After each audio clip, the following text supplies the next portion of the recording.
Assalamualaikum warahmatullahi wabarakatuh. Perkenalkan kami dari kelompok 4 akan membacakan hasil diskusi kami mengenai etika akuntan publik. Adapun anggota dari kelompok 4 sendiri terdiri dari 6 orang. Yang pertama yaitu Anissa Fitri, yang kedua Fajar Irawan saya sendiri, yang ketiga Vina Kurnia, yang keempat Muhammad Ilham Fajri, yang kelima Nabila Novitasari, yang keenam Puja Apriliantoni. Latar belakang, akuntan publik memiliki peran krusial dalam menjaga transparansi dan kredibilitas laporan keuangan sebagai dasar pengambilan keputusan ekonomi.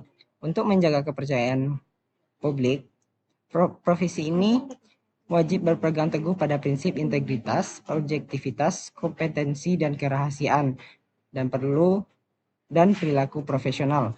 Melalui penerapan kode etik ini, akuntan dapat mengidentifikasi serta memitigasi ancaman terhadap independensi di tengah kompleksitas dunia usaha. Komitmen terhadap nilai etika ini bukan sekedar pemenuhan regulasi, melainkan landasan utama untuk melindungi kepentingan publik serta menjaga martabat dan keberlanjutan profesi akuntan di Indonesia. Rumusan berikutnya adalah rumusan masalah. Yang pertama, apa saja prinsip dasar etika akuntan publik? Yang kedua, bagaimana bagian utama struktur kode etik? Yang ketiga, apa saja standar independensi dalam praktik audit, review, dan insurance? Yang keempat, apa saja bentuk ancaman terhadap kode etik akuntan? Selanjutnya adalah mengenai tujuan. Tujuan dari mempelajari kode etik akuntan publik ini yang pertama yaitu untuk menjelaskan prinsip dasar etika akuntan. Yang kedua untuk mengetahui apa saja kode etik akuntan publik. Yang ketiga untuk menganalisis standar independensi dalam praktik audit, review, dan assurance. Yang keempat adalah untuk mengidentifikasi ancaman terhadap kode etik. Baik, selanjutnya yaitu prinsip dasar akuntansi publik. Yang pertama itu integritas. Integritas itu bersikap lugas dan jujur dalam semua hubungan profesional dan bisnis. Yang kedua objektivitas. Menerapkan pertimbangan profesional atau bisnis tanpa dikompromikan oleh A. Bias, B. Benturan atau kepentingan, C. Pengaruh atau ketergantungan yang tidak semestinya terhadap individu, organisasi, teknologi, dan faktor lain. Yang ketiga itu kompetensi dan kehati-hatian. Yang pertama mencapai dan mempertahankan pengetahuan dan keahlian profesional pada level yang disyaratkan untuk memastikan bahwa kalian atau organisasi tempatnya bekerja memperoleh jasa profesional yang kompeten berdasarkan standar profesional dan standar teknis terkini serta ketentuan peraturan perundang-undangan yang berlaku. Yang B. Bertindak sesungguh-sungguh dan sesuai dengan standar profesional dan standar teknis yang berlaku. Yang keempat itu adalah kerahasiaan, yaitu menjaga kerahasiaan informasi yang diperoleh dari hasil hubungan profesional dan bisnis. Yang kelima itu perilaku profesional. Untuk A. Mematuhi peraturan perundang-undangan yang berlaku. B. Berperilaku konsisten dengan tanggung jawab profesi untuk bertindak bagi kepentingan publik dalam semua aktivitas profesional dan hubungan bisnis. Yang C. Menghindari perilaku apapun yang diketahui atau seharusnya diketahui akuntan yang dapat mendiskreditkan profesi. Sekian. Oke, materi selanjutnya yaitu struktur kode etik akuntan publik. Yang pertama, kerangka kerja konseptual, di mana terbagi menjadi 3, yaitu mengidentifikasi ancaman terhadap kepatuhan pada prinsip dasar etika. Yang kedua, mengevaluasi ancaman yang teridentifikasi. Yang ketiga, mengatasi ancaman dengan menghilangkan atau menurunkannya sampai pada level yang dapat diterima. Yang kedua, akuntan yang bekerja di bisnis. Berlaku bagi akuntan yang bekerja di sektor privat maupun pemerintah, termasuk karyawan, mitra, atau direktur. Terbagi menjadi 5. Yang pertama, penyusunan dan penyajian informasi. Jika Akuntan harus menyajikan informasi secara jujur dan tidak menyesatkan. Yang kedua, bertindak dengan keahlian yang memadai. Larangan untuk menyesatkan organisasi mengenai level keahlian atau pengalaman yang dimiliki. Yang ketiga, bujukan, hadiah, dan keramah tamahan. Akuntan tidak boleh menawarkan atau menerima bujukan yang dimaksudkan untuk mengaruhi perilaku secara tidak semestinya. Yang keempat, respon atas ketidakpatuhan terhadap peraturan perundang-undangan atau NOKLAR, di mana panduan langkah-langkah yang harus diambil ketika akuntan menentukan pelanggaran hukum di organisasi tempatnya bekerja. Kelima, tekanan untuk melanggar prinsip dasar. Akuntan tidak boleh membiarkan tekanan dari atasan atau pihak lain untuk mengompromikan integritas atau prinsip etika lainnya.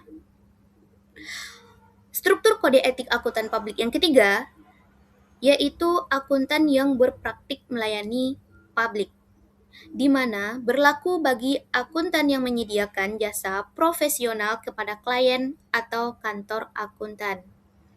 Terbagi menjadi 6.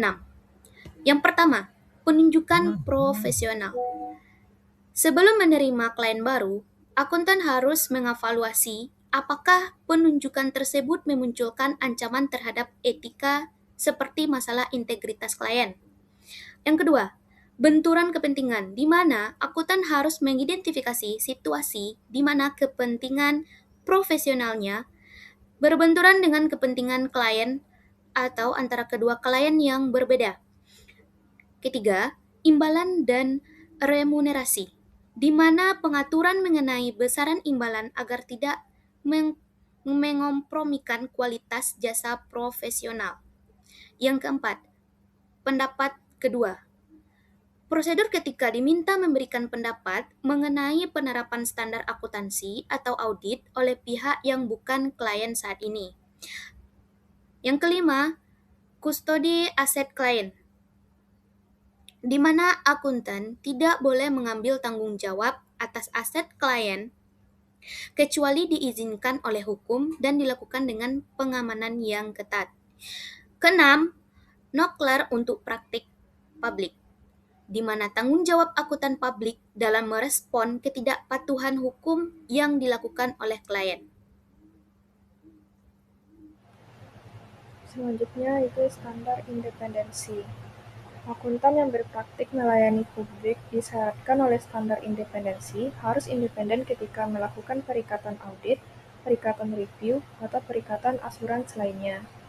Independen berkaitan dengan prinsip dasar yaitu sebagai berikut. Yang pertama, independensi dalam pemikiran. Sikap mental pemikiran yang memungkinkan untuk menyatakan suatu kesimpulan tanpa terpengaruh oleh pihak lain. Yang kedua, independensi dalam penampilan. Penghindaran fakta-fakta dan keadaan yang sangat signifikan sehingga pihak ketiga yang rasional dan memiliki informasi yang memadai. Baiklah, berikutnya ancaman terhadap kode etik akuntan. Kode etik profesi akuntan publik yang diterbitkan oleh Institut Akuntan Publik Indonesia mengatur prinsip-prinsip dasar yang harus dipatuhi oleh setiap akuntan publik, yaitu integritas, objektivitas, kompetensi, dan kehati-hatian profesional, kerahasiaan, serta perilaku profesional. Dalam penerapannya, kepatuhan terhadap kode etik dapat menghadapi berbagai ancaman yang berpotensi menurunkan independensi dan objektivitas praktisi. Berdasarkan kerangka etika internasional yang disusun oleh International Ethics Standard Board for Accountants di bawah naungan International Federation of Accountants, terdapat 5 bentuk ancaman utama terhadap kepatuhan kode etik, yaitu yang pertama, ancaman kepentingan pribadi atau self-interest threat. Ancaman ini kemudian muncul ketika akuntan publik memiliki kepentingan finansial atau kepentingan pribadi terhadap kliennya yang dapat mempengaruhi pertimbangan profesionalnya. Contoh yang pertama yaitu kepemilikan saham pada entitas klien, ketergantungan signifikan pada honorium dari satu klien, pemberian pinjaman antara auditor dan klien, yang terakhir adanya bonus atau insentif tertentu yang berkaitan dengan hasil audit. Ancaman ini dapat mengganggu prinsip objektivitas dan independensi karena auditor mungkin cenderung membuat keputusan yang menguntungkan kepentingan pribadinya. Ancaman kedua yaitu ancaman penelahan diri atau self-review threat. Ancaman ini terjadi ketika akuntan publik harus mengevaluasi kembali hasil pekerjaan yang sebelumnya ia lakukan sendiri. Contohnya, yang pertama memberikan jasa penyusunan laporan keuangan, kemudian mengaudit laporan tersebut. Kemudian menyusun sistem akuntansi klien, lalu melakukan audit atas sistem tersebut. Terakhir, menghitung estimasi akuntansi yang kemudian diperiksa oleh auditor yang sama. Ancaman ini berisiko menurunkan objektivitas karena auditor mungkin enggan mengakui kesalahan dari pekerjaan sebelumnya.